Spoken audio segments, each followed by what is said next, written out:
seguir así y subir 13, 16 pisos es mucho. Estoy demasiado cansada. Definitivamente hace 2 semanas sin ascensores. Soy asmática. El otro día bajé sin mi inhalador. Tuve que parar para agarrar aire. ¿Da miedo subirte al ascensor? Era como subirse a la mansión siniestra porque de verdad que sonaba mucho. Es una situación insostenible.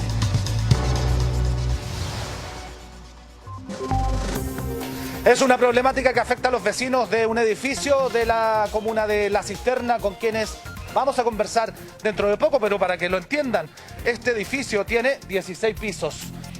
¿Qué pasa en este edificio? Es que hace 2 semanas que los ascensores no funcionan.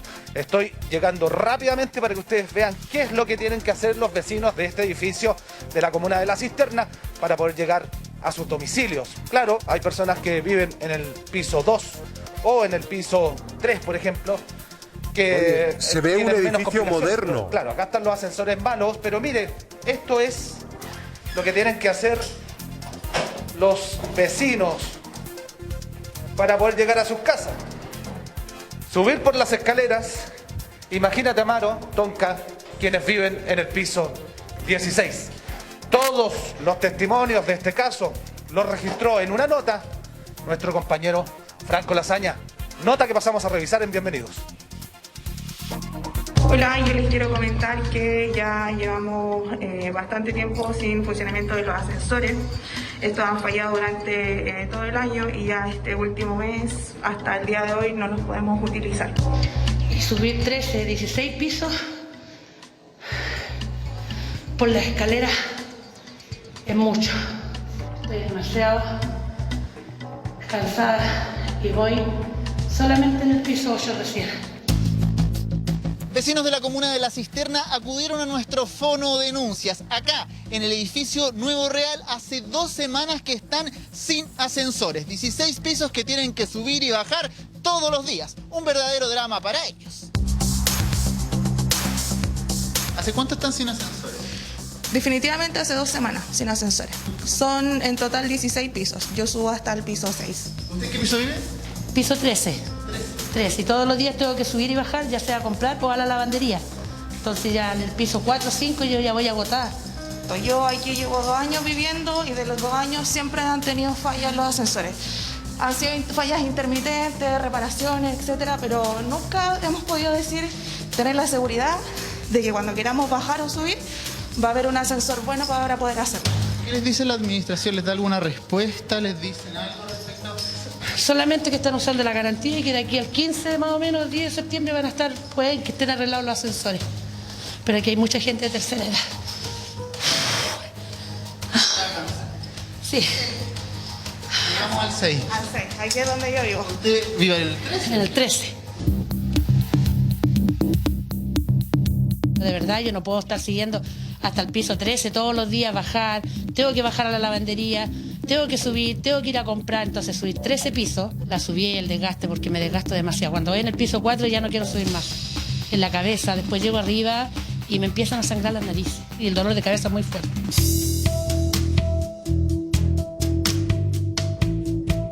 Soy asmática. El otro día bajé sin mi inhalador. Tuve que parar para agarrar aire porque no había traído el inhalador. Y es muy difícil cuando uno tiene este tipo de problemas. ¿Tú ahora estás subiendo mercadería? Sí, la comida básica, solo lo básico. Si lo tomamos es súper pesado. Es súper pesado. Y acá hay más. Acá hay más bolsas. Aquí te está ayudando una vecina, ¿cierto? Sí, mi vecina me está ayudando. Estas son la comida de una vez a la semana. Tú vives en el piso 16. En el piso 16, sí. Es una situación bien difícil, ya que día a día, pues si necesitamos comprar pan, tenemos que bajar los 16 pisos, volver a subir. Como les dije, también tengo mi mascota, que tiene que hacer sus necesidades afuera, no está acostumbrada dentro del departamento, entonces tenemos que bajar, subir varias veces. Y mis hijas están recién operadas de los pies, ambas niñas. Este cartel es de ya el último aliento que yo le digo que dio el ascensor. La última vez que estuvo funcionando ese ascensor de acá, porque este hace mucho tiempo que está malo, lo dejaron así, funcionando solo con 2 personas por un viaje, una persona y un bulto y una persona y un coche.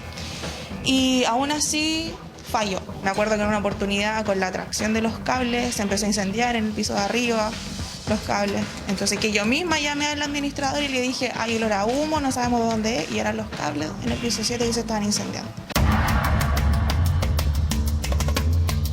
Tú vives en el último piso de esta torre. ¿Cómo te ha afectado el tema? Bueno, demasiado, porque de verdad todo lo que son consultas, todos los ecos, las cuestiones... Sí, ya estoy a término. Ya en menos de un mes ya mi bebé nace. Entonces ha sido demasiado fuerte subir las escaleras todo el tiempo que necesito salir. Tengo un hijo pequeño de 5 años que va todos los días al colegio, entonces tiene que bajar, subir. Ha sido bastante complicado. O sea, en 2 semanas más esto no se resuelve. ¿Cómo subo yo con una cesárea? No puedo subir 16 pisos. Sí, yo también vivo en el 16. Es terrible la situación. Acostumbrarse a subir la escalera, las compras. Los gastos comunes son bastante altos, siempre se dan la vuelta que el mantenedor... Perdón. Sí, es terrible la situación y las respuestas que dan, uno no queda conforme. Y es que esto es algo básico, indispensable. ¿En qué piso vives tú? 14. Es fastidioso porque por lo menos tengo a la niña y me cuesta porque ella igual se cansa. Y bueno, la familia, todos los días hay que salir a trabajar, bajar y subir, entonces es complicado. ¿Esto es de una vez a la semana de subir la mercadería? Sí, una vez a la semana. La feria el domingo, porque no todos podemos comprar todo al mismo tiempo. Vamos en el 10, tú vives en el 16, ¿cómo vamos? 16, muy cansada, sin aliento. Ya no podemos más. Es agotador, físicamente, emocionalmente, te pone de mal humor.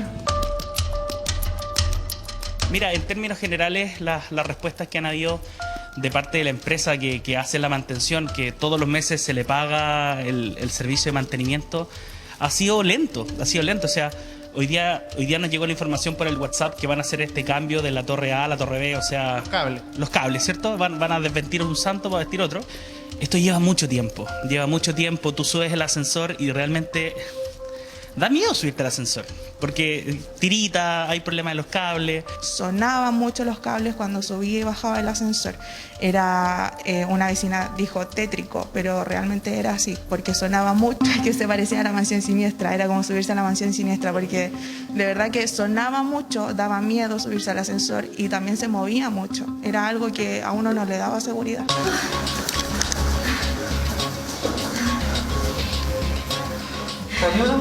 Bueno, vecino, ayúdame, disculpe. Gracias, vecino. ¿Cómo llegó? Agotada, destruida y vuelta a nada. Pedimos una solución sumamente delicado y peligroso. Tengo un E15 y tengo un acceso y me toca subir todos los días a bajar, a trabajar o a hacer cualquier diligencia. Y me cuesta subir los 9 pisos. Pues. ¿La administración les está dando una solución al parecer o no? Sí, ellos dicen que quieren cambiar los cables de la torre A colocarlos acá. Y me parece que es una irresponsabilidad. Me parece que no es seguro, pues. Y creo que nosotros somos seres humanos que pagamos los servicios para que tomen esa decisión. Paupérrimas, pues. Paupérrimas me parece, porque al final no son soluciones, son solamente respuestas de, digamos, un poco así como tranquilizantes. Ahora lo que está pasando ahora es la gota que rebalsó el vaso. Yo no puedo invitar ni siquiera a mis padres acá que vengan a visitarme porque no van a subir. No puedo invitar a nadie. Mis hijos que vienen de visita también acá están bastante molestos o sea, les molesta subir. O sea, papá, me han dicho que vamos a dormir en el auto. Es una situación insostenible. Cientos de vecinos afectados por esta problemática tienen que subir las escaleras, los ascensores están malos. Vecina, ¿en qué piso vive usted? 16. ¿Cuál es su nombre? Mitzi Rojas. En el 16, o sea, en el último. 16, en el último. ¿Cómo lo hace? Nada, puede hacerse el ánimo, subir, ir descansando y eso. ¿En qué piso vive usted? En el piso 13. ¿Cómo lo hace también para las compras? Lo mismo, tengo que subir piso a piso y descansar porque llego al cuarto y ya estoy cansada, demasiado agotada. Entonces ya tiene que haber una solución luego, sobre todo para la gente más adulta. Gente que sube con silla de ruedas, con niñito enfermo. no puede seguir así el ascensor. ¿Qué le parece esta situación, vecino? Pues la verdad a mí me complica bastante. Yo, a pesar de que soy súper joven, ya he lidiado una semana con el tema y estoy sumamente adolorida corporalmente. He visto gente con problemas en las rodillas, sobre 70 años, que tienen que llegar hasta el piso 16 como yo. Entonces la verdad ha sido un problema bastante grande para nosotros. Cristian. ¿Cómo lo afecta? En general, bueno, soy del piso 16, ya no dan ni ganas de llegar al departamento en la tarde. Después del trabajo todo el día, tener que subir 16 pisos. La verdad es que se puede, pero hay gente de mayor edad, hay gente con movilidad reducida, hay personas con niños. Yo tengo una vecina embarazada que ayer decía, oye, no sé qué va a pasar si tiene trabajo de parto. Entonces, claro, un problema. Amaro, te escuchamos. No, absolutamente. Agradecer primero la visibilidad a través de la confianza que depositan los vecinos en nosotros, claramente una situación inaceptable, pero además también con aspectos bastante peligrosos. Lo que me llama la atención, Cristian, en la aportación del dato rápidamente, el edificio no es viejo, el edificio es bastante nuevo, y si bien ahora el problema es extremo, esto ha sido bastante errático, es decir, los ascensores han ido de mal en peor. Cuéntame de la data del edificio, por favor.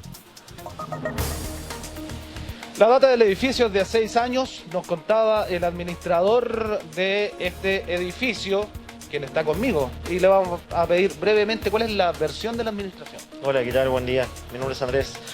Mira, la verdad, este edificio data de 6 años, como tú decías. Como administración, te voy a contar brevemente la historia. Hicimos cambio de todos los cables de tracción de los 4 ascensores del condominio. La empresa que lo instaló, que es la empresa mantenedora Alfa Ascensores, instaló esta nueva partida que se importó desde España, y esta partida de cables venía mala de fábrica. Eso significó que ahora, desde 2 meses que estamos con problemas con intermitencia en la torre B, detonó en que los 2 ascensores terminaron de funcionar correctamente, los cables de tracción no están funcionando. ¿Se van a cambiar los cables? Los cables de tracción ya están en proceso de importación, llegan el 10 de septiembre. De momento estamos sacando cables de la torre A a la torre B, vamos a quedar con un ascensor en cada torre, vamos a ayudarle a los vecinos a que puedan movilizarse. Eso va a ser el lunes de la próxima semana, pero empatizo totalmente con los vecinos. A mí me han llamado vecinos llorando del piso 15 que han llegado sufriendo a sus departamentos. Desvistiendo un santo para vestir otro. La verdad no nos queda otra alternativa, hemos hecho lo humanamente posible y eso es lo que quiero que quede claro. Nosotros como administración realmente hemos hecho todo lo que está a nuestro alcance. Si es que realmente hubiésemos podido hacer otra cosa, es más, hago un llamado al municipio que no ha hecho una fiscalización correcta de las empresas que hacen el mantenimiento y que están certificadas por el MIMBU. Entonces también hay varios factores que componen esta tragedia. Muchas gracias, Andrés. Amaro, Tonka, a mí me gustaría, de verdad, mostrarles in situ cómo es esta problemática que está afectando a los vecinos. Ya lo presentábamos cuando estábamos presentando la nota, que precisamente que tienen que llegar hasta esta puerta de la torre B, ven los ascensores malos y claro, tienen que subir, y acá lo voy a dejar abierto para que alcance a llegar Fernando, la escalera que se ve acá, que lo estamos viendo aquí, porque tienen que pasar 2 puertas de seguridad y comenzar a subir. Los que viven en el piso 16, los que viven en el piso 13. Me gustaría hacer el ejercicio, pero técnicamente no podemos.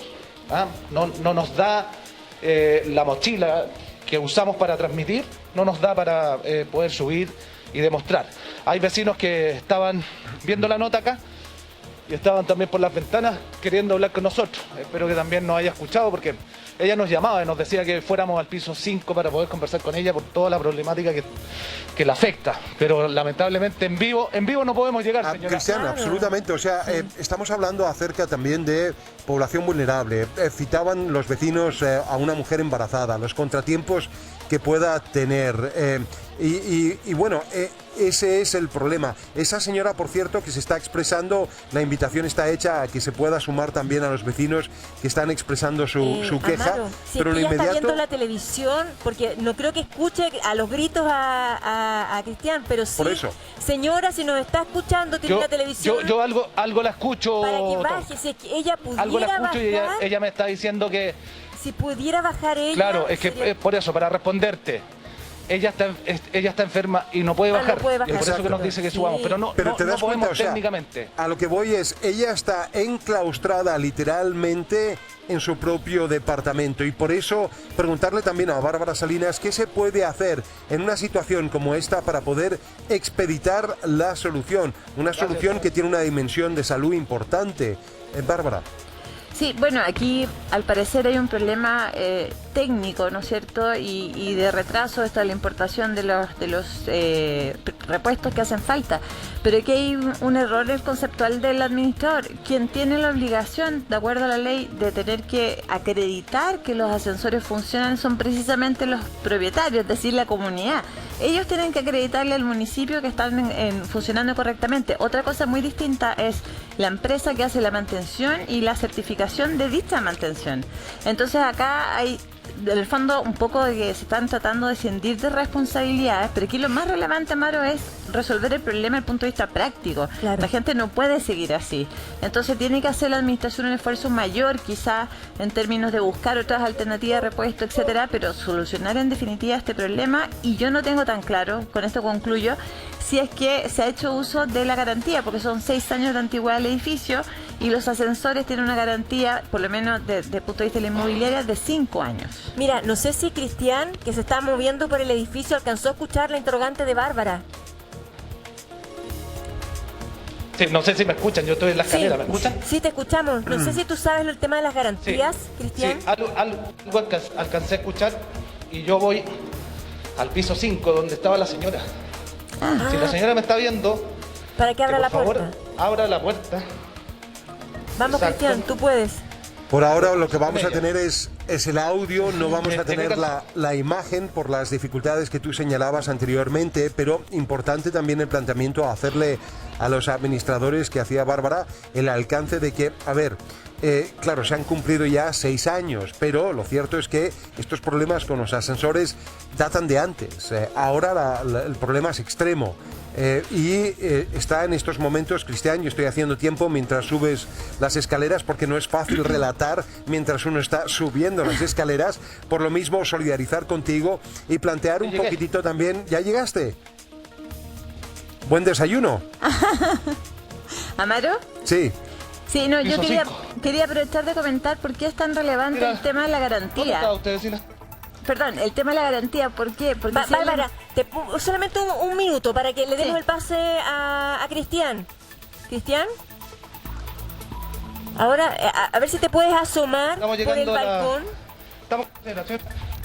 ¿Está usted en la ventana que está donde me estaba hablando? El piso 5 que sale por el lado de los ascensores. ¿Y ahí es donde usted me estaba hablando? Ahí le está llamando. Vamos por allá. ¿Quieren ver la Dominga? Mira el perrito, por favor.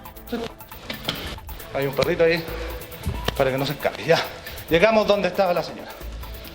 Y es un espacio común. ¿Ya? Aquí estoy. Ahí te vemos, Asómate. Cristian, te vemos con la vecina. Queremos pedirle que tú te tranquilices también, tengas un respiro. Queremos saber lo que le pasa a la vecina. Está enferma, le cuesta, por supuesto, salir de su departamento. Es el drama de muchos vecinos Atrapada ahí, en su propia ese casa. edificio. Justamente una emergencia. ¿Qué pueden hacer los vecinos? Todo esto lo conversamos con los protagonistas de esta historia a la vuelta de la pausa. La señora América que tiene un problema porque es trasplantada, entonces el problema de los ascensores le afecta mucho. Claro, me afecta demasiado porque yo no puedo bajar, subir. He bajado y he subido por alguna circunstancia, pero la verdad es que llego muy agotada y eso me hace pésimo. Aparte de todo, yo tengo una insuficiencia renal ya de etapa 4 y yo hoy día amanecí muy enferma, saqué hora en la mañana para poder ir al consultorio y desgraciadamente no fui capaz de bajar. Pregunté si estaban los ascensores buenos, me dijeron que no y simplemente no pude bajar. Pero esto de los ascensores llevamos hace rato, o sea, nosotros hemos podido reunión para ver qué pasa, por qué, que nos den una explicación, pero se arreglan. Hemos estado con los 2 ascensores malos como ahora. Claro, como ahora, y que es problemática que en el fondo la afecta a ella, afecta a otra persona acá, ¿cierto? Tú tienes un familiar adulto mayor. Sí, hola. Hola, bueno, mira, yo tengo a mi mamá que tiene 64 años, una persona que tiene diagnosticada esclerosis múltiple hace casi 20 años y ha perdido 2 consultas médicas por el tema del ascensor y ella necesita esas consultas porque a raíz de esas consultas le dan sus medicamentos. Entonces, al no poder ir, no tiene los medicamentos y uno tiene que estar bajando y subiendo los 14 pisos diariamente. 14 pisos, tiene que subir otros 16. Andrés, brevemente, la administración, ¿qué podemos hacer? Ustedes dicen, ¿no son responsables? Sí, mira, brevemente, me gustaría leer algo, un extracto del comunicado que se mandó ayer. Sí, esto no le corresponde por garantía a la inmobiliaria, porque es desgaste, es uso y desgaste, por lo tanto la vida útil de los cables de tracción falló. ¿Qué podríamos hacer? ¿Podríamos trabajar la póliza de áreas comunes del seguro? Tampoco, porque la póliza excluye torones, poleas o cualquier parte sujeta a desgaste. Comprar otro ascensor es inviable. Lo que se está haciendo es cambiar los cables de tracción que se importaron, vienen en camino y es la única solución viable para la comunidad, que es por garantía. 20 millones de pesos es lo que salió. Muchas gracias, Andrés. Tienes que cambiar los cables, los vecinos tienen esta problemática. Hasta el 10 de septiembre van a tener que subir y bajar por las escaleras. Muchachos, me despido desde acá, el piso 15. Sí. Muchísimas gracias, Cristian. Crítica la situación para esos 190 departamentos, muchas personas atrapadas en su propia vivienda por esta falla en los ascensores. Gracias, Cristian. Y aquí, en Bienvenidos, tenemos más, Tonka. Así es, vamos con lo siguiente.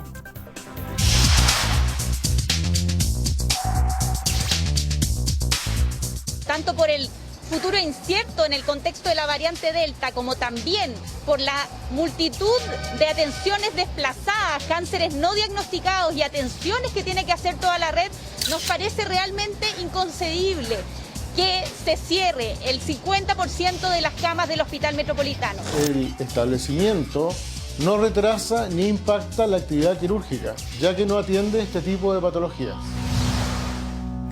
Ahí usted lo ve, entonces, esta disputa entre el Colmed del Colegio Médico y Cencosud. Podrían cerrar un 40 o un 50% de las camas del Hospital Metropolitano. Lo está viendo en imágenes. Para conversar sobre esto nos acompaña el doctor Ignacio de la Torre, presidente del Colmed de Valparaíso, y también el director del Servicio de Salud Occidente, el señor Francisco Molina. Muchas gracias por acompañarnos, doctores. Tenemos una nota, Amaro, que pone en contexto cada uno de los puntos y luego lo conversamos. Vamos a ver.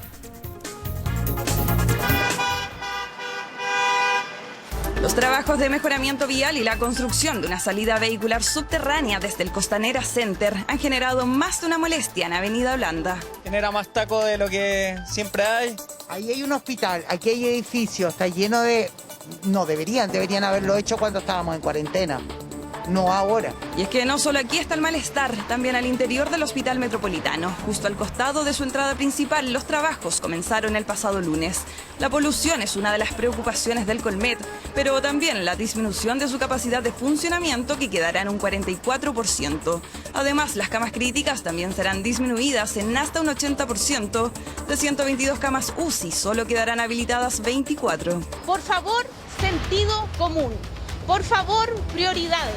Una ola que nos ha golpeado tan duramente. Tenemos más de 47.000 fallecidos. Todas las camas hoy día son valiosas. Efectivamente, ya se han anunciado despidos a partir del 30 de septiembre, términos de contrato. Desde redes asistenciales aseguran que la disminución de camas críticas responde a la situación sanitaria actual, mientras que el Servicio Metropolitano Occidente dice ya estar implementando protocolos para compatibilizar la actividad asistencial del recinto con el desarrollo de las obras. En caso de que exista un aumento de la demanda, el recinto volverá a utilizar su cantidad habitual y todas las unidades críticas que sean necesarias. Por otra parte, aseguraron que la dotación del personal se mantendrá inalterada independiente del porcentaje de ocupación de camas totales, mientras que la empresa afirmó mediante un comunicado que está obligada a realizar las obras de mitigación que no involucran estacionamientos, sino que estaría destinada a minorar la congestión vehicular del sector.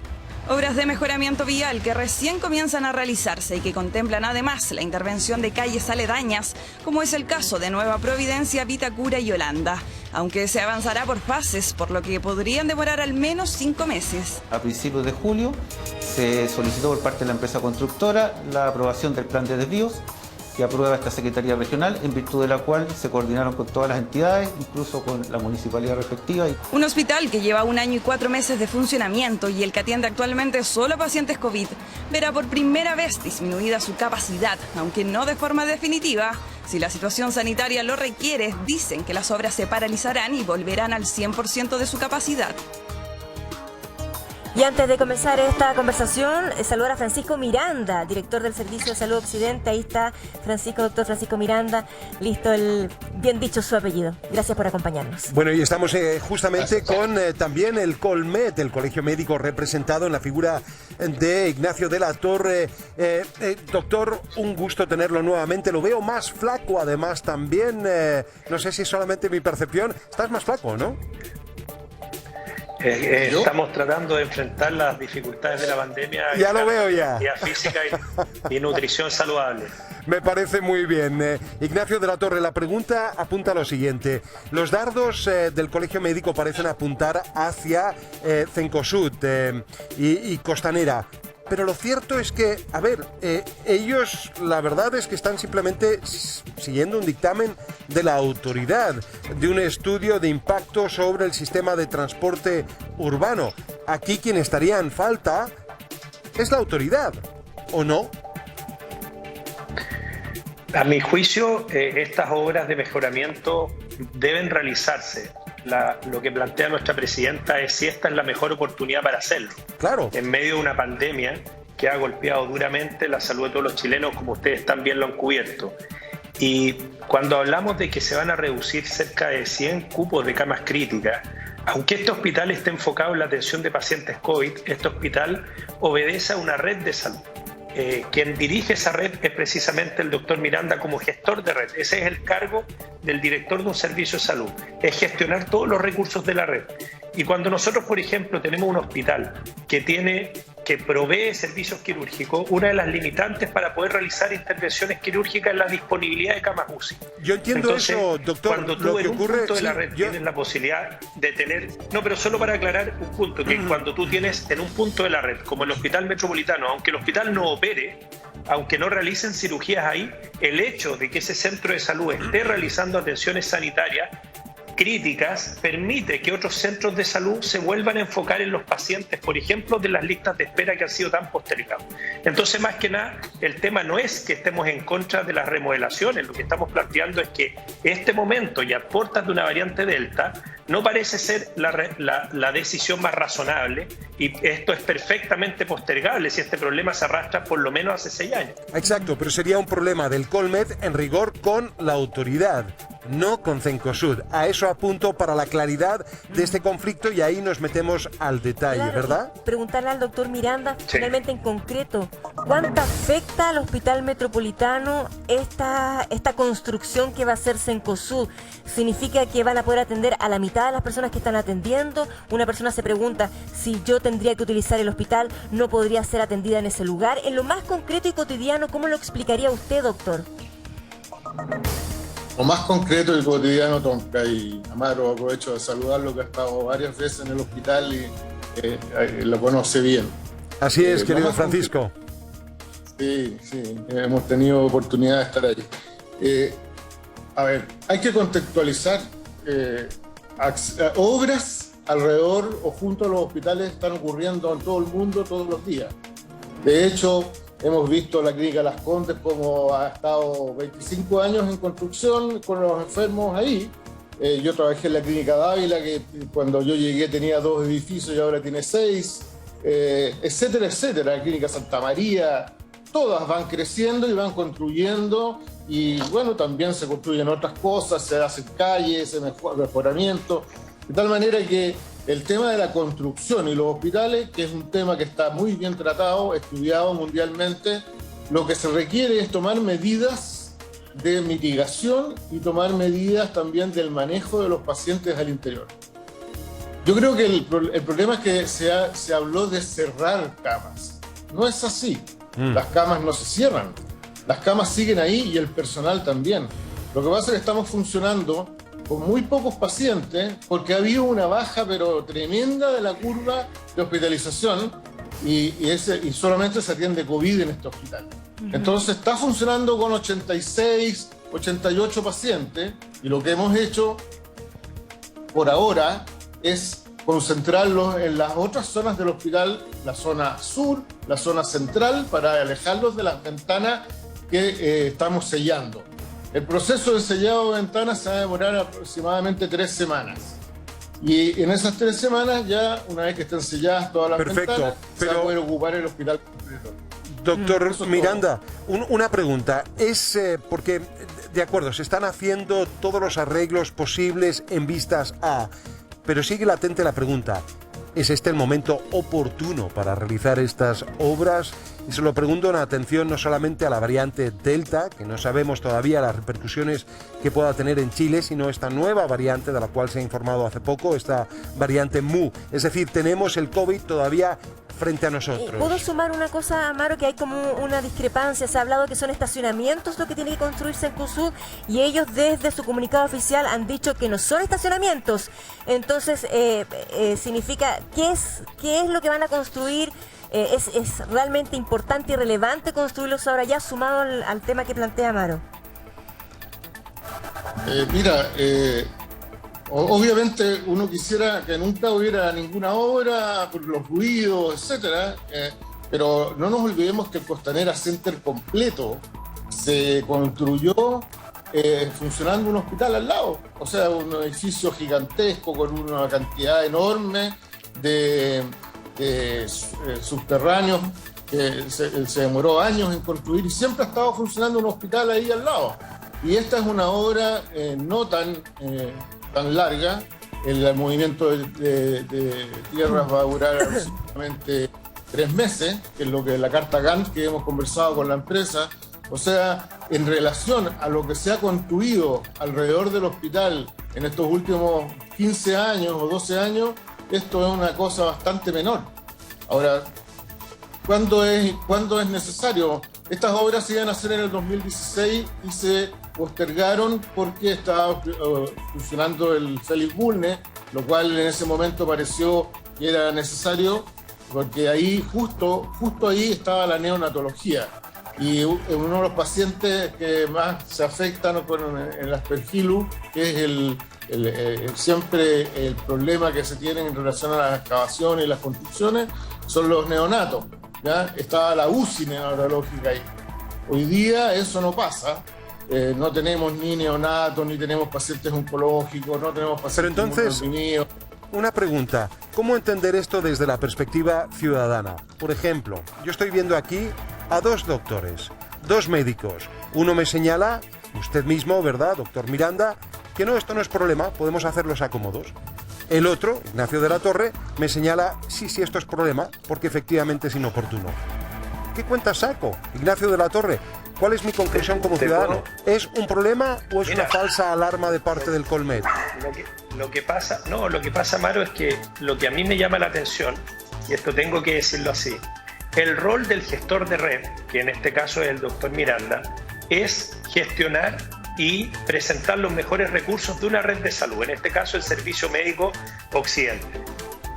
Me llama la atención que el gestor de red esté defendiendo una medida que reduce su capacidad de resolver problemas sanitarios en un momento en que eventualmente los necesitamos. Yo lo entendería que tal vez el ministro de Obras Públicas o el Ceremi de Transporte nos esté presentando las razones para llevarlo a cabo. Pero el director de un servicio de salud, su giro es poder proveer servicios sanitarios a la población de manera oportuna y de calidad. Y cuando tú tienes una obra que tienes que generar estas medidas de mitigación, el rol del servicio de salud sería defender en este momento que no es el timing correcto para hacerlo. Eso, nosotros no estamos contra el progreso, pero entendamos cuáles son las funciones de cada persona. Entonces, si yo soy el gestor de la red, ¿cómo voy a defender una medida que me quita un margen de seguridad, un margen de flexibilidad y que me pone en una situación de mayor estrés en la eventualidad de que la variante Delta se comporte de una forma similar a lo que ha ocurrido en otros lados? Entonces la pregunta es, ¿podía esto haberse postergado enero, febrero, marzo, donde nuestros porcentajes de vacunación, nuestros porcentajes de terceras dosis, nuestra cobertura sobre los niños es mayor? Yo pienso que sí. ¿Cuál era la necesidad de que esto se ejecutara si se está postergando del 2016 el 2021 en septiembre? Es esa la pregunta, y probablemente la mejor respuesta a eso. Le propongo algo. Usted plantea la pregunta, que responda justamente el doctor Miranda. Doctor, adelante. O sea, lo que dice el doctor es cierto, pero no sé cuál es la situación en Valparaíso, pero aquí en Santiago estamos en el momento más bajo de COVID, estamos en el momento más bajo de pacientes COVID, que son los que se atienden en este hospital, y las obras no las estamos propiciando nosotros, las obras se tienen que hacer, son otras entidades las que están, el Ministerio de Transporte, la Municipalidad de Providencia, que involucran, digamos, es un ISTU, algo obligatorio. Nosotros lo que hacemos es tomar las medidas para no perder esas camas porque son muy importantes y es lo que estamos haciendo. Por ahora estamos poniendo los pacientes que tenemos, que son 88, como dije recién, de 240 camas, estamos ocupando 88 porque hay pocos pacientes COVID. ¿Ya? Tenemos otros pacientes, obviamente, y tenemos llenos los hospitales de... Pero, doctor Miranda, vamos a ir operando. No quiero robarle... Doctor Miranda, no quiero robarle la palabra, ¿verdad?, a Ignacio de la Torre, pero lo que parece estar señalando claramente es que usted debiera estar oponiéndose a este proyecto en virtud de lo que pueda pasar en las próximas semanas por el COVID. Eso es lo que está señalando. ¿Usted está opuesto a este proyecto? En las próximas semanas nosotros vamos a tener las condiciones para tener abierto todas las camas del hospital. Porque estamos implementando todas las medidas. Las medidas más rápidas obviamente son todas las que tienen que ver con cuestiones epidemiológicas y las más lentas son las que implican obra. Y en este caso el sellado de ventanas que nos toman 3 semanas. O sea que en 3 semanas más van a estar al 100%. Obvio, si el hospital no se va a cerrar por ningún motivo. Perfecto. Y las camas vamos a entonces se lo preguntamos y que responda también el doctor de la Torre. En 3 semanas más van a estar al 100%, dice el doctor Miranda. ¿Un falso conflicto?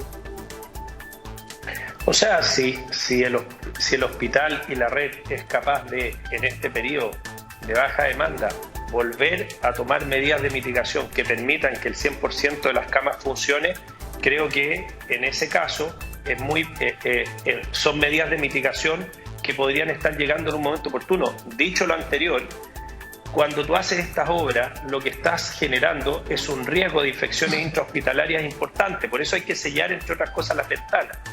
Y esas infecciones intrahospitalarias afectan con mayor gravedad a pacientes que están en UCI y sobre todo a pacientes con problemas de inmunocompetencia, que son características propias de los pacientes COVID, debido a que muchos de ellos tienen que usar corticosteroides. Entonces, incluso recuperando las camas, es generar un factor exógeno o externo que podría generar riesgo. Entonces, insistimos, ¿cuánto creemos que le queda a esta pandemia?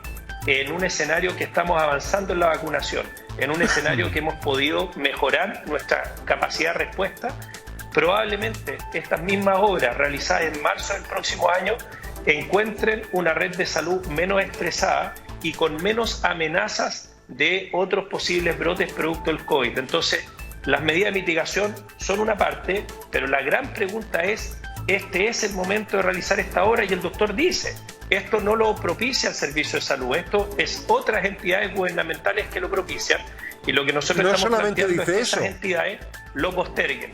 Pero no solamente dice eso, también dice, no es problema porque hemos hecho todas las implementaciones del caso. Ahora, el nuevo antecedente que señala el doctor Ignacio de la Torre son las infecciones asociadas, infecciones intrahospitalarias, claro, que pueden ser más riesgosas dado lo que está ocurriendo ahí afuera. ¿Qué dice al respecto, doctor Miranda? Sí, efectivamente hay un mayor riesgo. Y esto está súper bien estudiado. De hecho, esta semana hemos estudiado muchísimo el tema porque ha sido la semana en que hemos tomado las medidas y el plan de contingencia. No existe ningún paper en el mundo que diga que una de las medidas para proteger a los pacientes es prohibir las obras, ¿ya? Todo lo contrario. Lo que dice son todas medidas de tipo de protección, cómo tienen que trabajar adentro, cómo tienen que entrar los pacientes o sea, hay una serie, incluso hasta hay medidas como por ejemplo antifúngicos en forma preventiva, el estudio si hay un brote, el manejo de las cohortes, etcétera, etcétera. O sea, y además te vuelvo a decir, ¿cuántas obras se hacen al lado de los hospitales? Son los mismos que hacen su obra. Salvador se está construyendo al lado del hospital y está funcionando sin ningún problema porque han tomado las medidas y no han tenido ningún brote ni ninguna cosa. Porque está estudiado. Lo que ocurre es que, claro, cuando uno lo escucha como audiencia ya, no lo noto, doctor Miranda, conflictuado en absoluto con esta situación. De ahí la pregunta, ¿es este entonces un conflicto innecesario elevado por el Colegio Médico a su juicio? No, yo creo que el Colegio Médico cumple su rol alertando, y yo creo que está bien. Conflictuado, obviamente sí, pero si está conflictuado usted entonces. O sea, a mí me encantaría que no se hiciera, sería mucho mejor. No tendríamos que cambiar muchas cosas que tenemos que hacer en el hospital, tenemos que acomodarnos, pero lo vamos a hacer y lo vamos a hacer bien. ¿Piensa usted que es oportuno el momento, doctor Miranda? Yo creo que en ningún momento es oportuno, pero nosotros vamos a tomar las medidas para que esto no impacte negativamente en la red ni en la atención de los pacientes, y el hospital va a seguir funcionando con todo su personal, con todas sus camas y con todo lo que hemos levantado. Entonces, que ha costado tanto. Para entenderlo bien, solamente tratando de sacar la conclusión, usted finalmente está haciendo todos los trabajos de mitigación posible en virtud de este trabajo que se va a realizar, estas obras que se van a realizar, pero en rigor le encuentra razón entonces, doctor Miranda, al Colegio Médico. No es el momento, no es lo oportuno hacer. Le encuentro razón de que ellos hayan mostrado la preocupación, y le agradezco que estén siempre preocupados de todos los temas. El Colegio Médico es muy importante, yo también pertenezco al Colegio Médico, soy activo, y no tengo ningún problema que se conversen estos temas. Lo más importante es que la opinión pública tenga claro, porque ustedes están mostrando esto, de que todo impacta, hay que tomar medidas. Cuando no se toman las medidas es cuando ocurren desastres y cuando hay complicaciones graves. Cuando uno trabaja bien, y el equipo que hay en el Hospital Metropolitano es espectacular, las enfermeras, me ha tocado verlos, notables. Son 1.600 funcionarios que hemos contratado. Son un equipo muy bien afiatado. Sí. Yo estoy seguro que lo van a hacer muy bien y van a protegerse muy bien de los posibles problemas que pueda tener esto. Y que luego, lo vuelvo a decir, cuando tú levantas un edificio se demora 2 años. Si es un edificio de un hospital, se demora 4 años. Estas obras duran 4 o 6 meses. No es una cosa que nosotros no podamos manejar, prevenir y asegurar a la población de que no se va a perder ninguna cama. Pregunta para el doctor de la Torre, ¿quién podría retroceder en esta iniciativa, en este cumplimiento de los requerimientos que tiene que hacerse en COSUD? ¿De quién depende en posponer nuevamente 6 meses, 1 año esta situación? Visualizando lo que uno ve y escucha, es poner por encima el tema médico, el tema de la regulación de infraestructura, y para ayudar al mejor ordenamiento y se supone calidad de vida vial de la zona. Esa es la información que tenemos, pero ¿quién podría poner entonces un stop a esto? De acuerdo a lo que nosotros entendemos, estas son mitigaciones viales y por lo tanto el Ministerio de Transporte debiera estar vinculado a esta decisión. Y yo quiero un poco destacar el rol y lo que dice el doctor Miranda, en el sentido de que el servicio de salud, la red y el hospital, que han hecho una tarea gigantesca en defensa de los pacientes por COVID, tienen que distraerse de sus tareas habituales precisamente para empezar a hacer mitigaciones de una obra que, si llegara en otro momento, probablemente podrían planificarlo de una forma distinta. Entonces, los hospitales, los servicios de salud tienen una carga gigante y siempre tienen limitaciones de recursos humanos. Y cuando llegan estas presiones externas, le ponen más tareas a equipos de trabajo que ya están extenuados y que ya están haciendo muchas cosas. O sea, si además de preocuparte del COVID, te tienes que preocupar del Aspergillus, te tienes que preocupar de que los pacientes no se contagien de este hongo, lógicamente eso es un estresor, es una preocupación para la familia y es una tarea, es una carga que, como el doctor Miranda decía, me encantaría que fuera en otro momento, pero sin embargo la autoridad le pone esta presión adicional a un hospital que ha hecho una tarea gigante. Entonces, ¿por qué ponerle esa tarea hoy día si esto está arrastrado desde el 2016?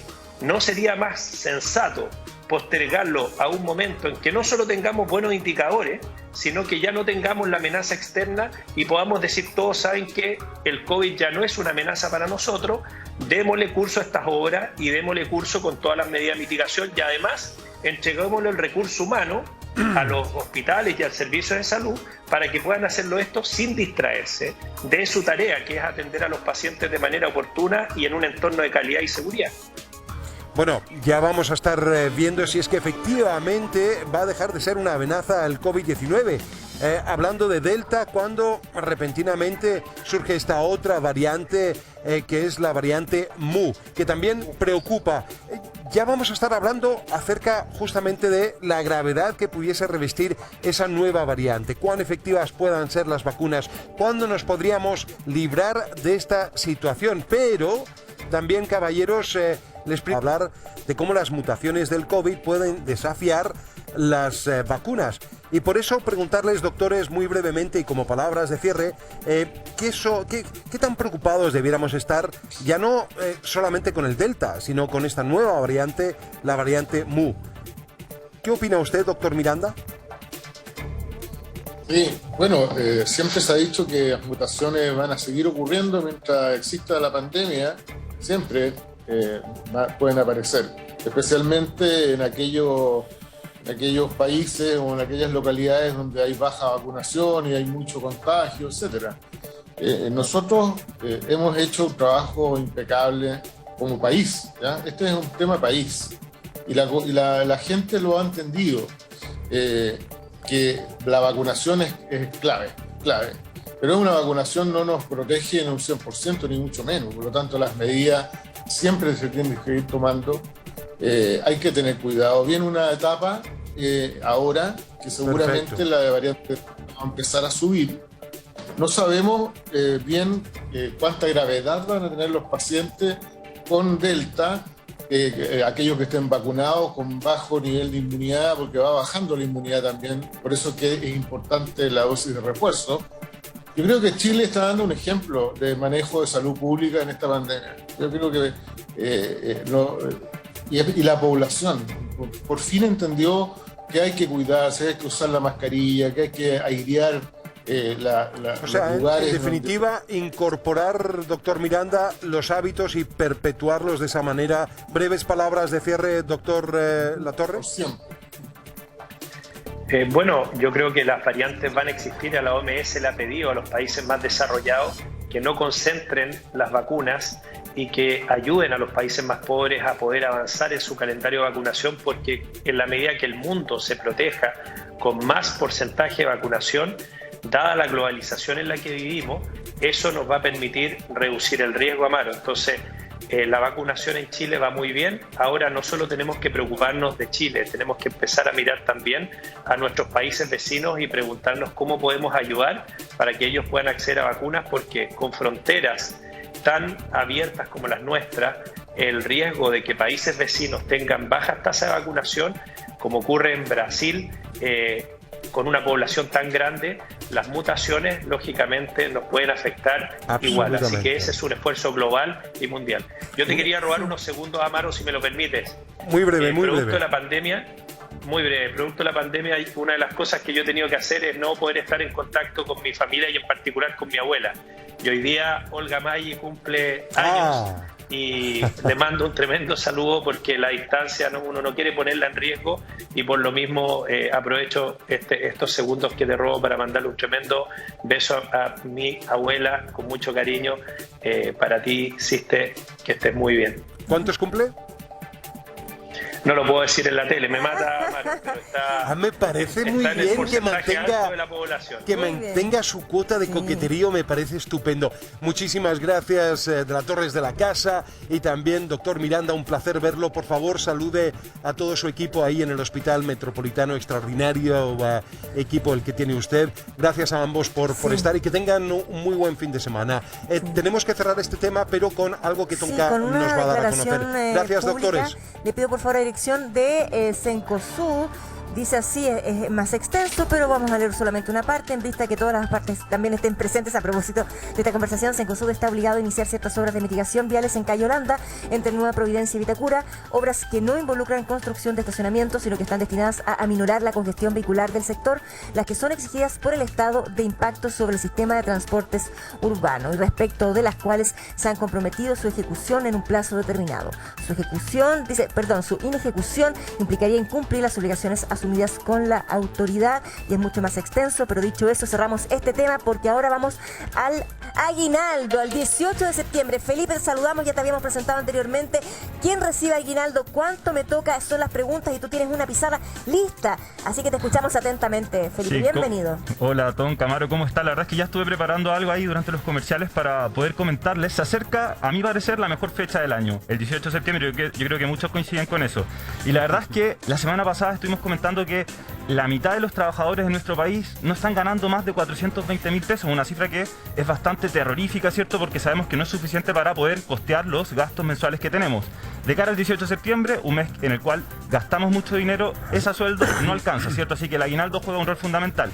Para poder hacer un panorama general, los empleados públicos, hice una segregación de quiénes van a recibir eventualmente aguinaldo este año. En primer lugar tenemos el caso de los empleados públicos.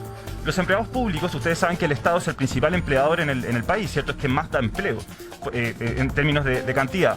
Los empleados públicos por ley tienen que sí o sí recibir este año un aguinaldo que va a variar entre los 53.124 pesos a los 76.528.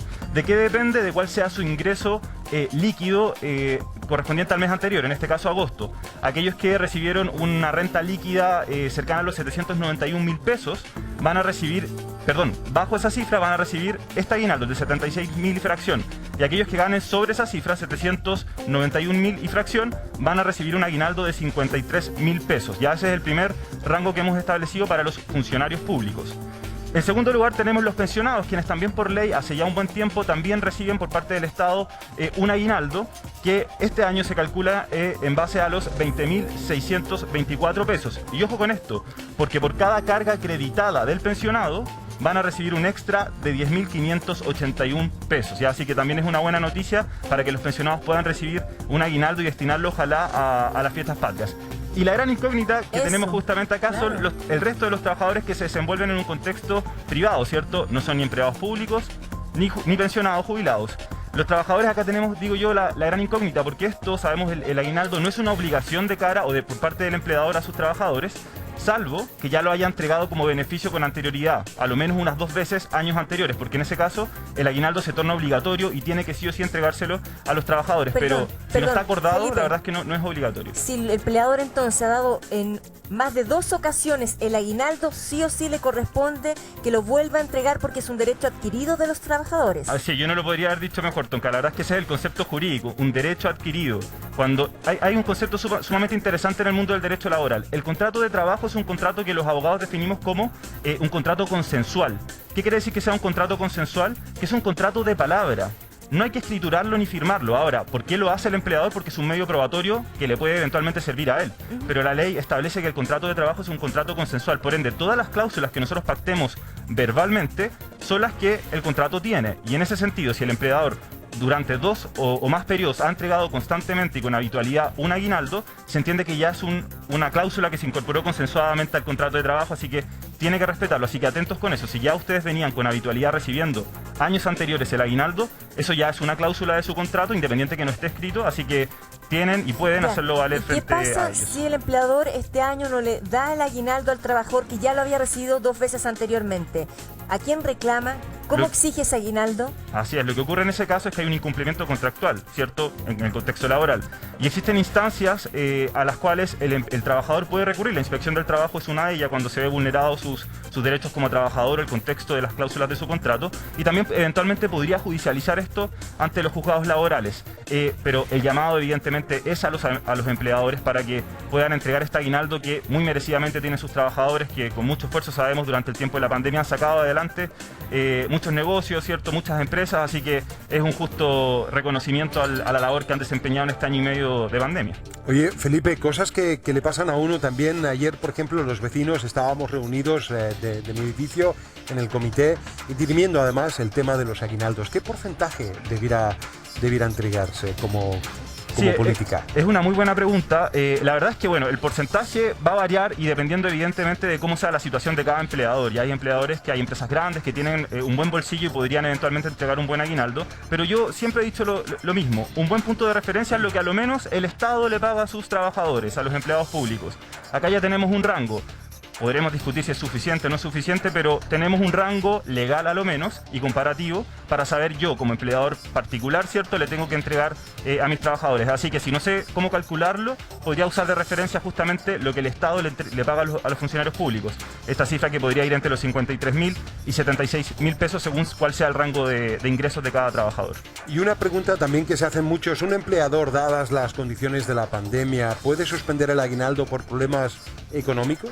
Mira, durante el tiempo de la pandemia se promulgó una ley que justamente lo que intentaba era proteger a los trabajadores, ya la ley de protección al empleo.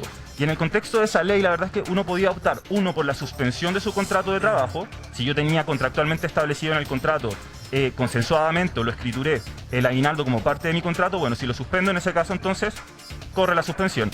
O incluso podría haber pactado la reducción de las jornadas laborales. Y si hacía eso, evidentemente va de la mano también una reducción del pago de la remuneración. Así que, respondiendo a tu pregunta, Maro, claro, durante el tiempo de la pandemia, si me ajusté a la ley de protección al empleo en esos parámetros, eventualmente, claro, podría haber una reducción en el monto del aguinaldo.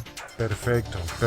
Tengo un último punto. Bueno, todos los pensionados entonces con vínculo del Estado, tú has dicho, lo que reciben un poquito más de 20.000 pesos, pero también por cada carga que el pensionado tenga acreditada hasta el 31 de agosto, recibe un monto extra, ¿no? 10.581 pesos. Eso, lo dijiste para que quede súper claro, Felipe. Sí, porque es un súper buen beneficio. En el fondo, por cada carga acreditada, ya el pensionado, aparte de la base del aguinaldo, que son 20.624, va a recibir un extra. Por cada carga, si tengo 2, 3, esa cifra la vamos a ir multiplicando. Y por cada carga, ese monto asciende a los 10.581 pesos, que va a incrementar el monto total del aguinaldo. Y ojo, eso se deposita automáticamente junto con el pago de la pensión. Al igual que en el caso de los empleados públicos, se deposita también junto con el pago de su remuneración correspondiente al mes de septiembre. No sé si alcanzamos, muchachos, porque tenía otro datito. ¿Lo alcanzamos a ver? Sí, perfecto, pero quería preguntarte, por ejemplo, ¿verdad? Una pequeña pyme o pyme familiar, ¿un autoaguinaldo lo puede considerar como un gasto?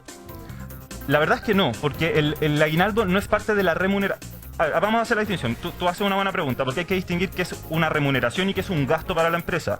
El concepto de gasto para la empresa tiene la virtud de que lo puedo deducir tributariamente de mi contabilidad. Y claro, el aguinaldo es un gasto para la empresa y puede deducirlo de su contabilidad. Lo que yo estaba comentando recién era justamente que el aguinaldo no constituye parte de la remuneración, por ende no es tributable para el trabajador, pero sí constituye un gasto para el empleador para efectos tributarios y reducirlo como gasto en su... Tenemos breves segundos para lo que nos quieres señalar. Rápidamente, la verdad es que este es un dato súper interesante. Déjenme correr un poquito, bueno, no se puede correr más, pero ¿en qué van a destinar los chilenos, las chilenas, los trabajadores de nuestro país el aguinaldo este año? Un 44% de ellos lo va a destinar al pago de deudas o cuentas, no lo va a destinar para las celebraciones. Es un datazo, porque vemos la precariedad de los sueldos, lo hemos conversado en extenso las semanas pasadas, así que es un dato a tener en consideración. Un 25% lo va a destinar al ahorro para poder eventualmente afrontar contingencias futuras. Un 24% sí lo va a destinar para las celebraciones de las fiestas patrias y finalmente un 7% lo va a destinar para otro fin. Así que un dato súper relevante a tener presente de cara a las fiestas ¿Y en ese porcentaje dónde estás tú? La verdad, en ninguno. Todavía no sé si voy a recibir aguinaldo.